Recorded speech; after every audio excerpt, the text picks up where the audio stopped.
Okay, सो programming के अंदर next topic, module 9 programming के अंदर जो नेक्स्ट टॉपिक हम लोग स्टार्ट करेंगे that is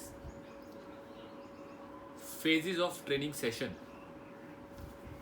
as a trainer आप लोग ट्रेनिंग सेशंस लेते होगा ना, क्लाइंट्स के, पीटी क्लाइंट की बात करें या कोई भी क्लाइंट आता है तो एक ट्रेनिंग सेशन होता है उसका, जिसमें वो आके ट्रेन करता है। तो आपका एक ट्रेनिंग सेशन में कितने फेज होते हैं? तो देयर आर 3 फेजेस, 3 तरह के फेज होते हैं आपके ट्रेनिंग सेशंस में। पहला फेज है वार्म अप, हम उस क्लाइंट को वार्म अप करवाते हैं, that is called warming up phase. Second is main training phase, जिसके अंदर आप उसको जो मेन उसका कंसर्न है, ट्रेनिंग जो मेन गोल है, अब वो कराते हो। किसी का वेट गेन है, वेट लॉस है, मस्कुलर है, तो जो भी है, किसी का कार्डियो ट्रेनिंग करा रहे हो, किसी का स्ट्रेंथ ट्रेनिंग करा रहे हो, जो main training phase, that is main training phase जो आप देखते हैं। And third is cooling down phase, third phase होता है कूलिंग डाउन। तो ये तीनों सेशंस आपके ट्रेनिंग फेज में होने चाहिए, warming up, main training and cooling down. तो हर किसी क्लाइंट को डेली ये तीनों सेशंस करने ही करने हैं, ठीक है जी। तो मेन ट्रेनिंग फेज की अभी हमने बात की थी कि वेट ट्रेनिंग हो गई, चाहे वो कार्डियो ट्रेनिंग हो गई थी, कौन कौन सी ट्रेनिंग्स कैसे कैसे करवाई जाती है अकॉर्डिंग टू द गोल। हम लोग आगे पढ़ेंगे कि कैसे उनका शेड्यूल प्रोग्राम बनाया जाए। अब मैं यहाँ बात करूँगा जो आपका चैप्टर 2 है, इस मॉड्यूल का चैप्टर 2 है, that is about warm up and cooling down. ठीक है, कि वार्म अप और कूलिंग डाउन का फेज कैसा होना चाहिए, क्या होना चाहिए और क्यों होना चाहिए, what are their importance. So guys, सबसे पहले let us talk about warming up. क्यों करना चाहिए, what are the reasons why. तो वार्मिंग अप सबसे पहले क्या करता है हमारी बॉडी के अंदर, जब हम वार्म अप एक्सरसाइज करते हैं, इसका मतलब ही है कि हमारे शरीर को गर्म करना, मेन ट्रेनिंग सेशन के लिए तैयार करना। ठीक है, तो उसको कैसे तैयार किया जाता है, कुछ कार्डियो एक्सरसाइज करते हैं और कुछ डायनामिक स्ट्रेचिंग्स। जैसे आपने 5 से 10 मिनट की जॉगिंग कर ली, जॉगिंग करने से पूरी बॉडी के अंदर ब्लड फ्लो अच्छे से फ्लो करता है ब्लड, और उसके बाद आपने डायनेमिक स्ट्रेचिंग्स कर ली कि सारे जॉइंट्स वगैरह की अच्छे से आपने स्ट्रेचिंग्स की, तो आपकी बॉडी और आप मेंटली दोनों तरीक़ों से ट्रेनिंग सेशन के लिए तैयार हो जाते हैं। तो जितना हार्ड आपका ट्रेनिंग सेशन होना चाहिए उतना लंबा आपका वार्मिंग अप सेशन होना चाहिए। अगर आपको पता है मुझे हैवी वेट ट्रेनिंग करनी है आज और बहुत हार्ड ट्रेनिंग करनी है, तो आपका वार्मिंग अप सेशन भी उस हिसाब से ज़्यादा होना चाहिए, लंबा होना चाहिए। So guys, what are the benefits. Benefit सबसे पहले, वार्म अप करने से आपका ब्लड फ्लो इंक्रीज होता है मसल्स में, मसल्स की तरफ ज़्यादा ब्लड फ्लो जाएगा। ज़्यादा ब्लड फ्लो का मतलब हो गया ज़्यादा ऑक्सीजन और ज़्यादा न्यूट्रिशन ट्रैवल कर रहा है आपके ब्लड में, मसल्स में। मसल्स को वार्म अप करने के साथ जो हमारे एनर्जी रिलीजिंग केमिकल्स होते हैं, एनर्जी रिलीजिंग प्रोसेस होता है, वो एक्टिव हो जाता है, फटाफट से एक्टिव होना शुरू हो जाता है। आपके मसल के अंदर स्ट्रेच और फ्लेक्सिबिलिटी आ जाती है, क्योंकि उसके अंदर अब गर्म खून जा रहा है और ना वो ठंडा, जब आप रिलैक्स होते हो, सो के उठते हो, तो उस टाइम मसल अकड़ा होता है, ठंडा होता है। जब हम वार्म अप करते हैं तो मसल के अंदर खून का, ब्लड का फ्लो बढ़ने से वो सॉफ्ट और स्ट्रेचेबल हो जाता है, ज़्यादा अच्छा स्ट्रेच कर सकता है। हार्ट की एक्टिविटी बेटर हो जाती है, ज़्यादा अच्छे से फ्लो करेगा, ब्लड को पंप करेगा। मेंटली आप तैयार हो जाते हो, आपका नर्वस सिस्टम तैयार हो जाता है, नर्वस सिस्टम के अंदर भी उसी हिसाब से करंट फ्लो करता है, और आपको इंजरीज से ये बचाता है। तो इसके रिगार्डिंग, ये तो इसके कुछ एडवांटेजेस जो बुक में दिए हैं, मैं आपके साथ एक एग्जांपल शेयर करूंगा। इस एग्जांपल्स के थ्रू आप अपने क्लाइंट्स को बहुत अच्छे से चीज़ें समझा सकते हो। जैसे वार्म अप करते ही आपका ब्लड फ्लो, हार्ट रेट बढ़ेगा, ब्लड फ्लो ज़्यादा हो जाएगा बॉडी में, और मसल्स के अंदर ज़्यादा ब्लड जाएगा, और मसल्स में ज़्यादा ब्लड जा रहा है तो मतलब मसल ज़्यादा सॉफ्ट हो जाता है। सॉफ्ट कैसे होता है उसका एग्जाम्पल, आप सबने एक च्युइंगम देखी होगी, सेंटर फ्रेश, कोई भी च्युइंगम ले लो नाम से, सेंटर फ्रेश ज़्यादा सबने खाई होती है। आप पैकेट से निकालो सेंटर फ्रेश को और पकड़ो और ऐसे तोड़ो तो 2 टुकड़े हो जाते हैं, आराम से टूट जाती है। अगर आप सेंटर फ्रेश को चबा लो, अच्छे से चबाने के बाद तोड़ो, टूटती है, स्ट्रेच हो जाती है। सेम हमारा मसल इसी तरीके से होता है। जब हमारा मसल ठंडा होता है उस टाइम पे एकदम लोड पड़ेगा तो उसको ब्रेक होने के चांसेस ज़्यादा होते हैं।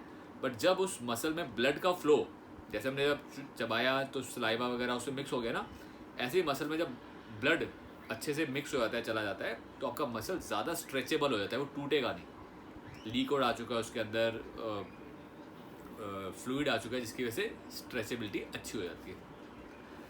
तो ये एक मेन इंपॉर्टेंट रीज़न है जिसकी वजह से हमें वार्म अप करना बहुत ज़रूरी है कि आपके मसल के अंदर इंजरी ना आए, आपके जॉइंट्स, आपका ब्लड का फ्लो, ऑक्सीजन, न्यूट्रिशन, ये सब मसल्स में ज़्यादा पहुँचे, जिसकी वजह से वार्म अप ज़रूरी है। क्लियर है? नेक्स्ट बात करते हैं कूलिंग डाउन कि क्या एडवांटेजेस हैं, क्यों करनी चाहिए कूलिंग डाउन। तो गाइस सेम जैसे आप एक्सरसाइज करने से पहले बॉडी को वार्म अप करते हो, तो एक्सरसाइज करने के बाद आपको अपनी बॉडी को वापस न्यूट्रलाइज नॉर्मल कंडीशन में लेके आना है, उसको बोलते हैं cooling down. During warm up आपका स्वेटिंग है, हीट है, हार्ट रेट बढ़ चुका होता है, आपकी बॉडी का हीट ज़्यादा होती है। इन सब चीज़ों को रिलैक्स करने के लिए क्या किया जाता है, कुछ फ्लोर एक्सरसाइजेस की जाती हैं, स्ट्रेचिंग्स, जिसमें hold and stretch and hold. जैसे आपने एग्जांपल, आपने अपना शोल्डर आज स्ट्रेच किया, तो शोल्डर की एक्सरसाइज की है, तो शोल्डर की स्ट्रेचिंग्स कर ली और उसको होल्ड किया। तो जितनी भी आप स्ट्रेचिंग्स करोगे इसमें पकड़ते हैं और होल्ड करते हैं, जिससे कि आपके उस मसल्स में से लैक्टिक एसिड निकले। दूसरा, जब आप रिलैक्स बैठते हो तो आपका हार्ट रेट वापस नॉर्मलाइज होना शुरू हो जाता है। पहले तेज़ हो रहा था, अब धीरे धीरे नॉर्मल होना शुरू हो जाता है। आपका बॉडी टेम्परेचर नॉर्मल होना शुरू हो जाता है, ब्लड का फ्लो नॉर्मल होना शुरू हो जाता है। तो इस सब चीज़ों को नॉर्मलाइज करने के लिए cooling down exercise, stretching exercise important है। और कूलिंग डाउन इंपॉर्टेंट होती है आपकी रिकवरी के लिए। जितनी अच्छी आप स्ट्रेचिंग करोगे कूलिंग डाउन में, उतनी जल्दी आपकी मसल्स, आपकी बॉडी रिकवर कर लेती है, उतना जल्दी आप फ्रेश फील करते हो। हमारे कई ट्रेनिंग सेशंस जब होते हैं और उसके बाद हम उनको कूलिंग डाउन स्ट्रेचिंग्स कराते हैं, स्ट्रेचिंग्स के बाद देखा जाता है बच्चे सब यही बोलते हैं, सर तो फ्रेश फील हो रहा है, वी आर रिलैक्स, अच्छा लग रहा है, थकावट निकल गई। क्यों? क्योंकि लैक्टिक एसिड का फ्लो निकल चुका होता है। तो इसके लिए भी एक एग्जांपल जो आपके साथ शेयर करता हूँ। 2 तौलिए ले लिया आपने, देयर आर 2 टॉवल्स, छोटे छोटे टॉवल्स ले लिए, ठीक है, और पानी में भिगोया। एक टॉवल पहले पानी में भिगोया और सूखने डाल दिया, ऐसे दूसरा टॉवल लिया, पानी में भिगोया, निचोड़ा और सूखने डाला। कौन सा पहले सूखेगा? जो हमने निचोड़ा है, क्योंकि उसमें से एक्स्ट्रा फ्लूइड निकाल दिया है, तो वो जल्दी सूख जाएगा, जल्दी रेडी हो जाएगा। सेम हमारे मसल्स के साथ है। जब हम ट्रेनिंग करते हैं, ड्यूरिंग ट्रेनिंग हमारे मसल्स में लैक्टिक एसिड आना शुरू हो जाता है, लैक्टिक एसिड जमा हो जाता है। तो जब इसी लैक्टिक एसिड के साथ घर चले जाते हो तो उसको ब्लड से निकालने में ज़्यादा टाइम लगेगा, ब्लड को, बॉडी को ज़्यादा काम करना पड़ेगा और जल्दी रिकवर नहीं होगी, ज़्यादा रिकवरी टाइम लेगी। अगर यही लैक्टिक एसिड आप उसी टाइम पे जिम में अपने आप को स्ट्रेच करके, मसल्स को स्ट्रेच करके निकाल दोगे, उतनी जल्दी आप रिकवर हो जाते हो, उतनी जल्दी आपकी रिकवरी हो जाती है। इसलिए कूलिंग डाउन करना इंपॉर्टेंट है। लैक्टिक एसिड को अपने साथ घर नहीं लेके जाना, क्योंकि उतना देर पूरी रात भर बॉडी उसी में लगी रहेगी।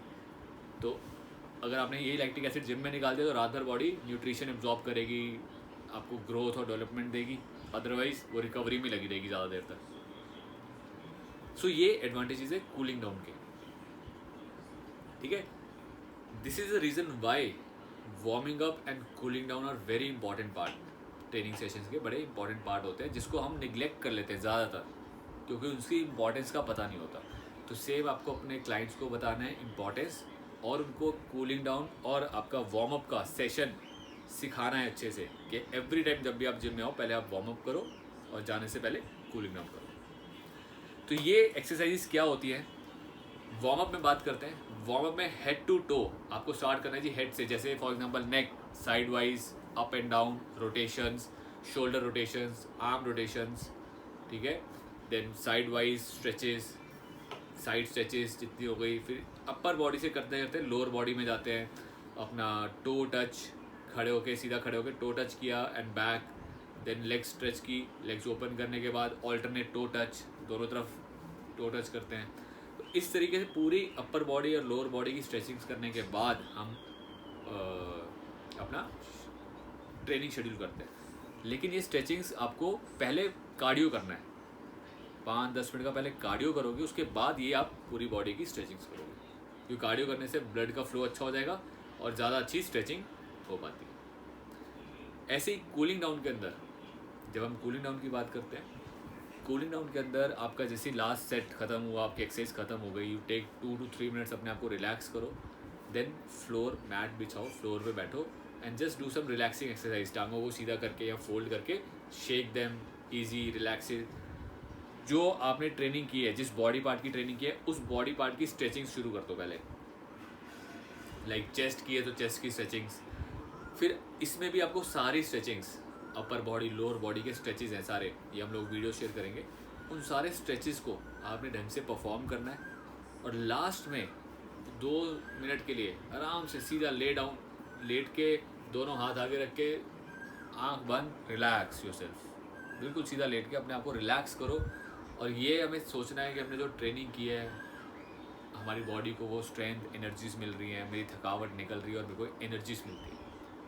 ये थॉट प्रोसेस माइंड में चलाना है। तो जैसे ही आप 1 से 2 मिनट के लिए आप रिलैक्स करते हो, फ्रेश हो जाते हो, देन गेट अप। और उठते टाइम क्या है, एक करवट लेके उठना है, ठीक है, करवट लेके आराम से उठे, बैठे, just recharge your self and done. ये एक सेशन, इम्पॉर्टेंट सेशंस होते हैं ये, स्पेशली जब आप पीटीज लेते हो। पीटीज के अंदर अगर आपका क्लाइंट आपकी ट्रेनिंग के बाद थका रहा है पूरा दिन, तो कहेगा यार क्या फ़ायदा, साला पूरा दिन थका रहा तो आप उसको ऐसा फ्रेश करके भेज दोगे, उसको लगेगा यार एक्सरसाइज भी पूरी की और थकावट भी कोई नहीं है, ठीक है ना। तो आपको पता है क्यों नहीं है, क्योंकि आपने लैक्टिक एसिड निकाल दिया उनका। तो इन सब चीज़ों पे आपको बहुत अच्छे से काम करना है, बहुत अच्छे से आपको वार्म अप एक्सरसाइज और कूलिंग डाउन एक्सरसाइज करवानी है।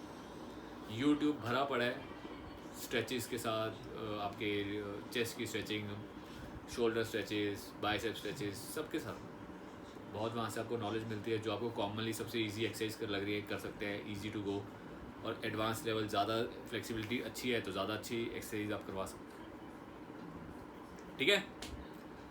सो गाइज, एक्सरसाइजेस का जो मेन सेशन है उससे ज़्यादा इंपॉर्टेंट आपका वार्मिंग अप और कूलिंग डाउन होता है, उनको आपको ध्यान में रखते हुए करवाना है। मेन सेशन जो हमारा एक्सरसाइज का है, इसके ऊपर आएंगे।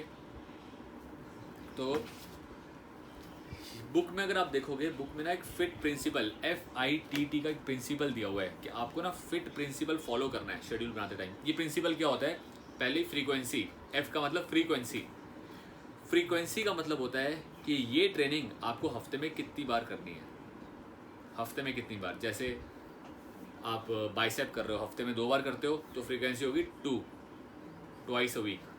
3 बार करते हो, थ्राइस अ वीक। फ्रीक्वेंसी का मतलब कितनी बार। आई का मतलब होता है इंटेंसिटी, आप कितनी इंटेंसिटी से करोगे। अगर हम बात करें वेट ट्रेनिंग में, हाई इंटेंसिटी का मतलब क्या है, हैवी वेट। मॉडरेट इंटेंसिटी मतलब थोड़ा कम वेट। लो इंटेंसिटी मतलब लो वेट। कार्डियो में बात करें, हाई इंटेंसिटी का मतलब हाई स्पीड, ज़्यादा स्पीड के साथ, ठीक है। कार्डियो में 2 तरीके से इंटेंसिटी को बढ़ा सकते हैं, इधर स्पीड या फिर वॉल्यूम, ज़्यादा देर तक। तो कोई बिगनर बंदा है, उसको हम स्पीड ज़्यादा नहीं दे सकते, उसको क्या दे सकते हैं, volume, go for 20 minutes. Volume का मतलब होता है टाइम ज़्यादा करते हैं। तो कार्डियो में आपको इंटेंसिटी आपका टाइम से और स्पीड से बढ़ा सकते हो। और वेट ट्रेनिंग के अंदर इंटेंसिटी बढ़ती है वेट से, जितना आप ज़्यादा वेट रखोगे उतना ज़्यादा उसका इंटेंसिटी होता है। इस चीज़ को बोलते हैं इंटेंसिटी। उसके बाद टी का मतलब होता है, एक का मतलब है टाइम और एक टी का मतलब है टाइप।